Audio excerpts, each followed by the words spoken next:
우리 함께 찬송가 420장 너 성결케 위해 함께 찬양하시겠습니다. 찬송가 420장 함께 찬양하심으로 하나님께 예배드리겠습니다.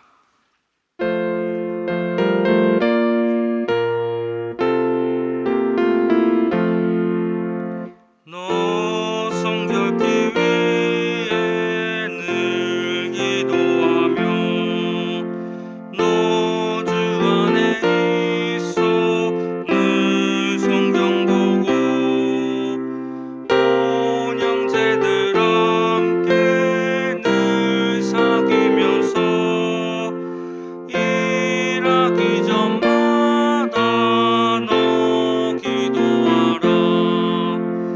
너 성결케 위해 내 머리 숙여 저 은밀히 계신 내 주께 빌라.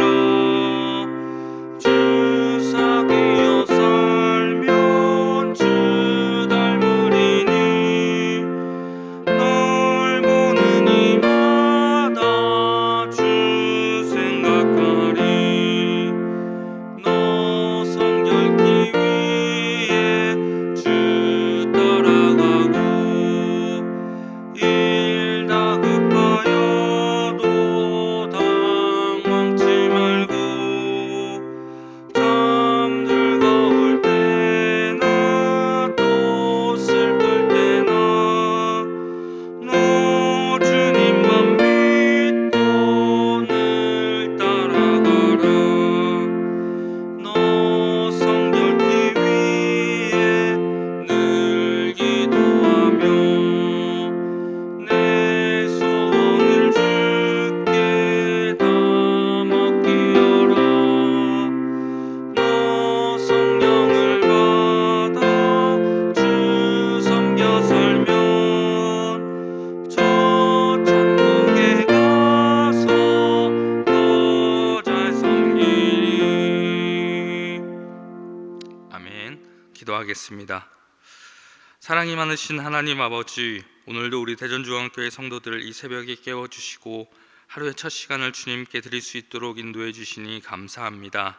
오늘도 사모하는 마음으로 주님 앞에 나아싸우니 이 예배를 통하여 모든 성도들 주님 만나게 하여 주옵시고 주님의 선하신 뜻을 깨닫고 또한 주님께서 주신 말씀 붙들고 오늘 하루도 승리하게 하여 주옵소서.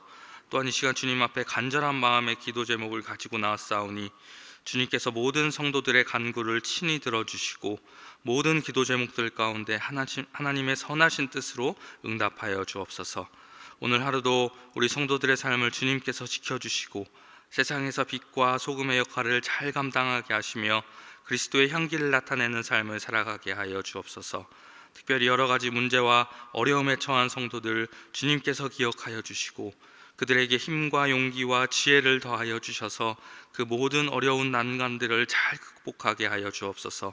또한 질병으로 인해 고통 중에 있는 성도들 불쌍히 여겨주시고 낙심하지 않게 하시고 그 시간을 통하여 치유하시고 회복시키시는 주님을 더욱 깊이 만나는 우리 성도들 되게 하여 주옵소서. 오늘도 모든 성도들의 가정과 직장과 일터 가운데 주님께서 함께 하여 주셔서 주님과 동행하는 하루 되게 하여 주옵소서. 모든 것을 주님 손에 맡겨드리오며 우리 주 예수 그리스도의 이름으로 기도드립니다. 아멘. 우리 함께 하나님의 말씀 보시겠습니다. 오늘 하나님께서 우리에게 주시는 말씀은 사무엘상 13장 8절부터 15절까지의 말씀입니다. 사무엘상 13장 8절부터 15절까지의 말씀입니다. 우리 함께 찾으셔서 한 절씩 교독하겠습니다. 사울은 사무엘이 정한 기한대로 이레 동안을 기다렸으나 사무엘이 길갈로 오지 아니하매 백성이 사울에게서 흩어지는지라. 사울이 이르되 번제와 화목 제물을 이리로 가져오라 하여 번제를 드렸으니 번제 드리기를 마치자 사무엘이 온지라. 사울이 나가 맞으며 문안하매 사무엘이 이르되 왕이 행하신 것이 무엇이냐 하니 사울이 이르되 백성은 내게서 흩어지고 당신은 정한 날 안에 오지 아니하고 블레셋 사람은 믹마스에 모였음을 내가 보았으므로 이에 내가 이르기를 블레셋 사람들이 나를 치러 길갈로 내려오겠거늘 내가 여호와께 은혜를 간구하지 못하였다 하고 부득이하여 번제를 드렸나이다 하니라. 왕의 하나님 여호와께서 왕에게 내리신 명령을 지키지 아니하였도다. 그리하였더라면 여호와께서 이스라엘 위에 왕의 나라를 영원히 세우셨을 것이거늘 지금은 왕의 나라가 길지 못할 것이라. 여호와께서 왕에게 명령하신 바를 왕이 지키지 아니하였으므로 여호와께서 그의 마음에 맞는 사람을 구하여 여호와께서 그를 그의 백성의 지도자로 삼으셨느니라 하고,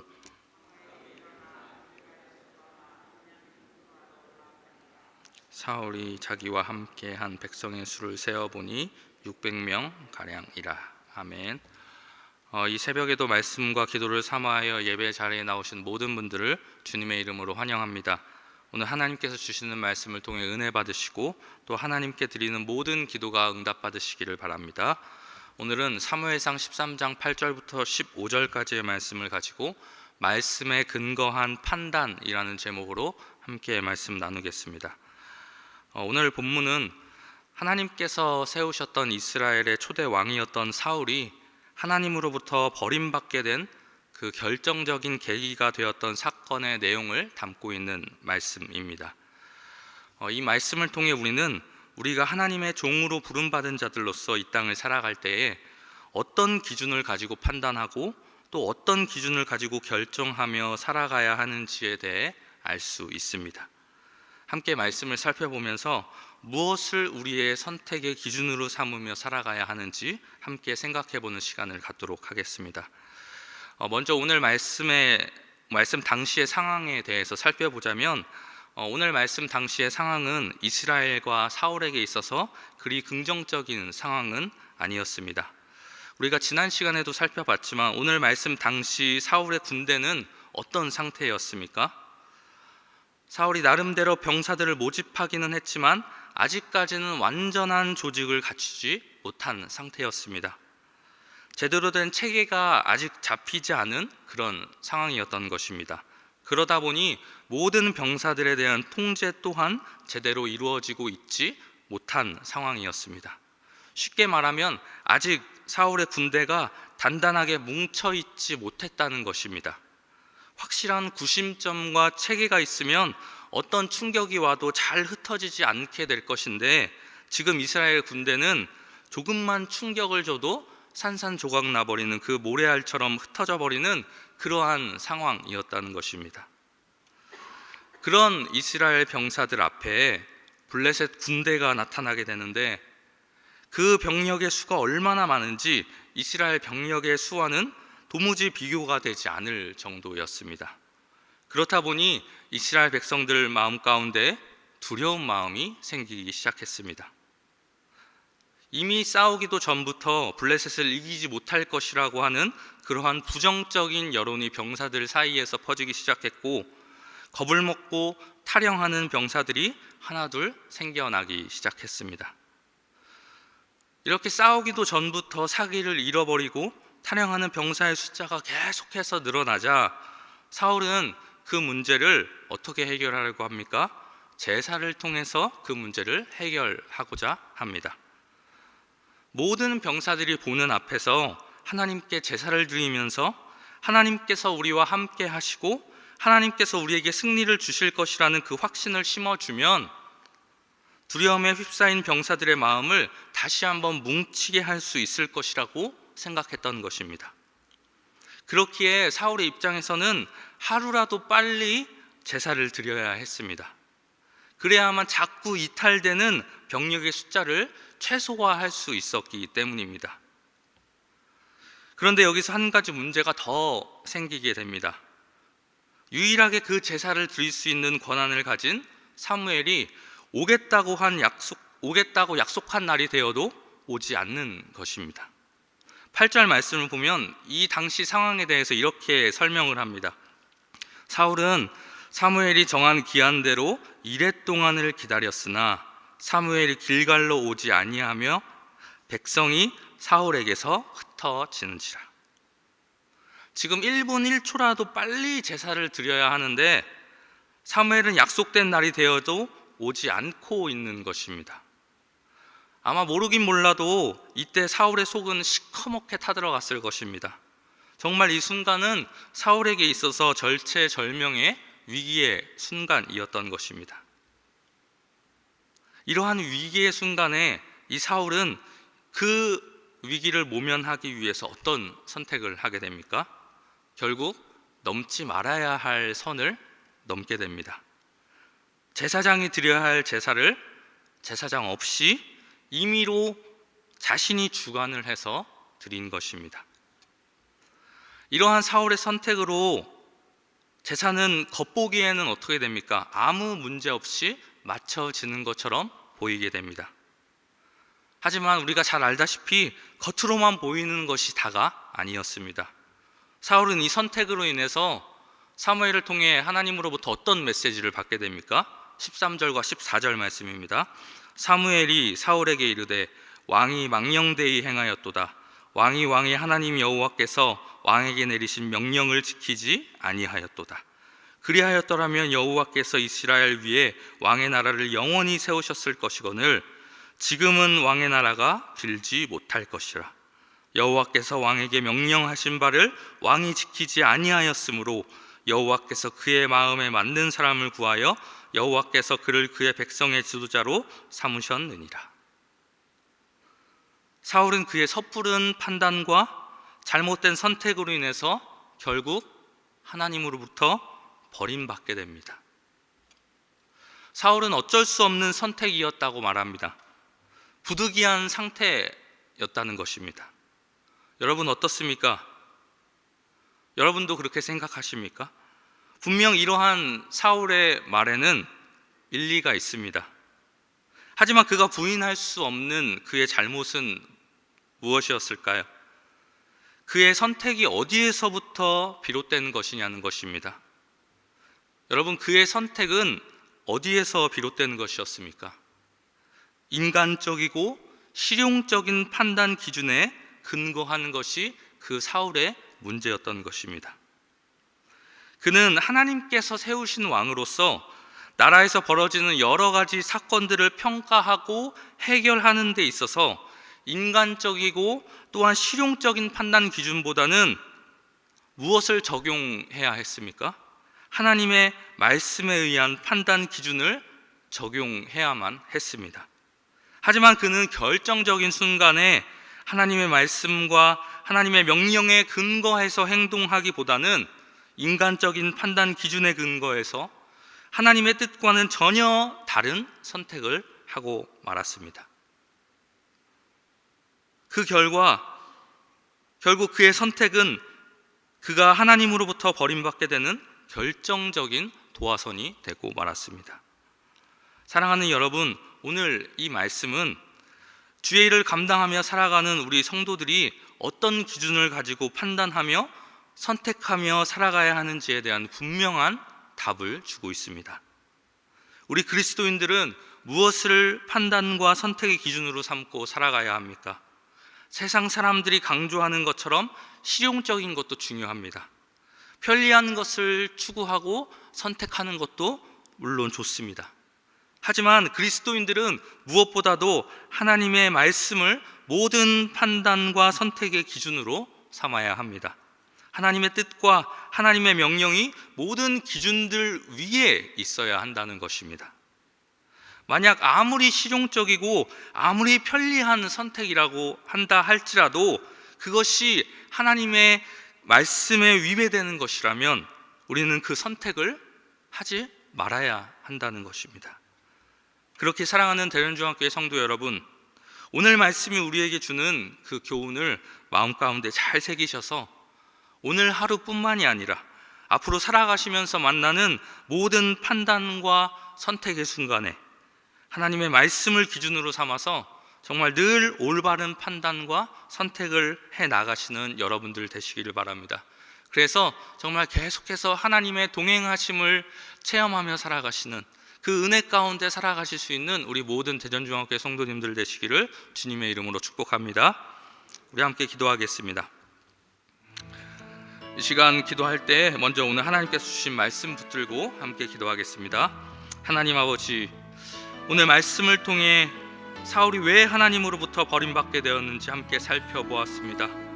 하나님, 지난날 우리들의 삶 가운데 하나님의 말씀보다 인간적이고 실용적인 계산이 먼저 앞섰던 날들이 있지는 않았습니까? 혹시 그러한 날들이 있었다면, 그러한 모습이 우리 가운데 있었다면 하나님 용서하여 주시고, 이제는 오늘 말씀을 기억하여서 정말 사울의 실패를 본받지 않게 하여 주옵소서. 모든 판단과 모든 선택의 순간에 정말 하나님의 말씀을 앞세우게 하시고 주님의 뜻을 따라 판단하며 계산하게 하여 주옵소서. 우리 오늘 말씀 생각하면서 이러한 기도 제목 가지고 함께 기도하겠습니다. 또한 이 시간 교회를 위해서도 함께 기도해 주시기 바랍니다. 이제 본격적으로 목장 모임이 다시 시작되었습니다. 우리 모든 성도들이 목장 모임에 정말 기쁨과 즐거움으로 잘 참여할 수 있게 해달라고, 또 모이기에 힘쓰는 우리 대전중앙교회 성도들 되게 해달라고 기도해 주시기 바랍니다. 그리고 계속해서 성자지심 시리즈와 기도학교가 진행되고 있습니다. 말씀 전하시는 목사님에게 영육간의 강건함을 주셔서 말씀을 통하여 모든 성도들이 주님의 마음을 닮아가게 하시고, 또한 기도의 열정을 다시 회복하는 시간 되게 해달라고 함께 기도해 주시기 바랍니다. 또 우리나라와 어려움에 처해 있는 나라들을 위해 기도해 주시기 바랍니다. 우리나라를 불쌍히 여겨주셔서 하나님께서 친히 통치하시고 하나님께서 일하시는 나라 되게 해달라고, 또한 지진과 전쟁으로 인해 고통받고 있는 나라들 하루빨리 회복되게 해달라고 기도해 주시기 바랍니다. 우리 이 시간 이러한 기도 제목 가지고 주님의 이름 한번 부르신 후에 함께 합심으로 기도하겠습니다. 주여, 사랑이 많으신 주님 감사합니다. 하나님, 오늘 말씀을 통하여서 우리들의 지난 날을 다시 한번 돌아보게 하시고 말씀으로 아버지 우리가 어떠한 삶을 살아가야 하는지 깨닫게 하여 주시니 감사합니다. 하나님, 저희들의 지난 날의 삶 가운데에 아버지 하나님의 말씀보다 정말 인간적인 방법을 앞세우고 실용적인 계산을 앞세웠던 지난 날들이 있지는 않았습니까? 하나님, 혹시나 우리의 삶 가운데 그러한 날들이 있었다면, 아버지 그러한 아버지 선택을 해나가던 우리의 모습이 있었다면 아버지 용서하여 주시고, 아버지 이제는 정말 오늘 말씀을 기억하면서 정말 사울의 실패를 따라가며 본받지 않는 저희들 되게 하여 주옵소서. 모든 판단의 순간에, 모든 선택의 순간에 하나님의 말씀을 앞세우는 우리들 되게 하여 주시옵시고, 주님의 뜻을 따라 판단하며 계산하는 저희들 되게 하여 주옵소서. 하나님, 이 시간 또한 아버지 우리 교회를 위하여서 또한 기도합니다. 아버지 우리 교회 봄을 맞아 이제 본격적으로 목장 모임이 시작되었습니다. 우리 모든 성도들 목장 모임에 잘 참여할 수 있게 하여 주시옵시고, 아버지 모임에 힘쓰는 우리 모든 성도들 되게 하여 주시옵소서. 모임 가운데 정말 기쁨과 감사가 넘쳐나게 하여 주시옵소서. 아버지 봄에 진행되고 있는 여러 가지 교회의 아버지 사역들과 아버지 훈련 프로그램들 가운데 주님 함께 하여 주셔서 아버지 모든 시간들을 통하여서 아버지 온전히 주님께 영광 올려드리는 우리 대전중앙교회 될 수 있도록 주여 내도하여 주시옵소서. 말씀 전하시는 담임 목사님 붙잡아 주셔서 아버지 정말 능력의 말씀 선포케 하여 주옵소서. 또한 아버지 우리나라 불쌍히 여겨주셔서 정말 하나님께서 기뻐하시는 나라 되게 하여 주시옵시고, 아버지 주님께서 친히 통치하시고 일하시는 나라 되게 하여 주옵소서. 또한 아버지 전쟁과 지진으로 인하여 고통받고 있는 나라들 가운데 주님께서 함께하여 주셔서 그들 위로하여 주시고 하루빨리 회복되는 아버지 역사가 일어나게 하여 주시옵소서. 주여 붙잡아 주시옵소서. 우리 시간 한 번 더 함께 합심으로 기도하도록 하겠습니다. 우리 매주 금요일은 특별히 가정과 목장 사역을 위해 함께 기도하는 날입니다. 시간 기도하실 때 주여 우리 교회 모든 가정마다 사랑 충만, 말씀 충만, 성령 충만하게 하여 주옵소서. 모든 부모마다 축복의 언어를 주시사 서로 격려하며 축복하는 가정이 되게 하옵소서. 우리 교회 목장에 속한 모든 가정들마다 기쁨과 감사가 넘치게 하여 주옵소서. 그리고 계속해서 담임 목사님을 위해 기도해 주시고 함께 동역하시는 장로님들과 교육자들이 사랑으로 하나 되어 온 교회가 성령으로 충만한 가운데 부흥의 역사를 이루게 해달라고 우리 가정과 목장을 위해 합심으로 기도하신 후에 자유롭게 기도하시면 되겠습니다. 이 시간 기도하실 때 먼저 저를 따라해 주시기 바랍니다. 주여 축복의 언어를 주옵소서. 주여 축복의 언어를 주옵소서. 다 같이 주님의 이름 한번 부르신 후에 합심으로 기도하겠습니다. 주여 하나님, 이 시간 아버지 우리 교회에 허락하신 모든 가정들과 또한 목장들을 위하여 기도합니다. 하나님, 우리 모든 아버지 우리 교회의 성도들 가정 가운데 주님